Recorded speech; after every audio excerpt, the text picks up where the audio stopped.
சாமி ஃப்ரெண்டோட ஜாதகம் பார்க்கணும் சாமி. ஓ ஃப்ரெண்ட் ஜாதகம் தானே? ஆமா சாமி. ஓ ஃப்ரெண்ட் எப்படி இருக்கான்னு தெரிஞ்சுக்கிறதுக்காக அதோட ஜாதகத்தை எல்லாம் பார்க்க தேவையில்ல. ஓ மூஞ்ச பார்த்து நான் சொல்லிடுவேன்ல. சாரி.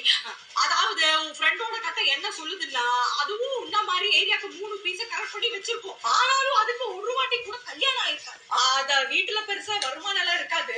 ஆனா அதை பார்த்தா ஒரு ரெச்சிக்கிட்டு ஃபீல் வரும். ஆனா அதை வச்சு ஒரு அம்மன் சளி பிரயோஜனம் கிடையாது. உன் ஃப்ரெண்டு சாப்பிடுறதுக்காக வாழ்தா இல்ல வாழறதுக்காக சாப்பிடுறானே தெரியாம ஒரு சஸ்பென்ஸ்ல நீ போய் சேர்ந்துருவ. உன் ஃப்ரெண்ட மெயின்டைன் பண்றது எவ்வளவு பெரிய சொல்ல தெரியுமா? அத கூட்டு போனா அதை வச்சு மெயின்டைன் பண்ற ஒரே பயத்துல அந்த யமதர்ம ராஜாவே அதை விட்டு வச்சிருக்காங்க. இல்லைன்னா அந்த பாதி டிக்கே நல்லா பைக்கோட ஓரமா வச்சு நல்லா முட்டிய ரோடோட தேய்ச்சி உரசி பைக் ஓட்டுற உருன்னு ஓட்டுக்கு என்னைக்கு இருந்தாலும் மேல கூட்டு போய் நல்லா பார்ட்டி பண்ணிருப்பாரு தெரியுமா? ஆனா நீங்க 2 பேரும் கவலைப்பட தேவையில்லை. நீங்க 2 பேரும் அடிக்கிற கூத்துக்கு அக்கம் பக்கத்துல இருக்கிறவங்களுக்கு தான் நல்லா மூக்குல ரத்தம் நொற தள்ளி சாவான் தவிர உங்க 2 பேருக்கு வச்சு துணி ஆவாது.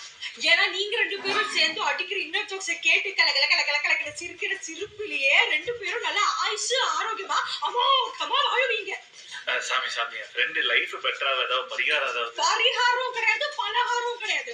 மரியாதை உன் ஃப்ரெண்ட காலைல எழுந்து பல்ல தேய்ச்சி குளிச்சுட்டு வேலைக்கு ஒழுங்கா போக சொல்லு.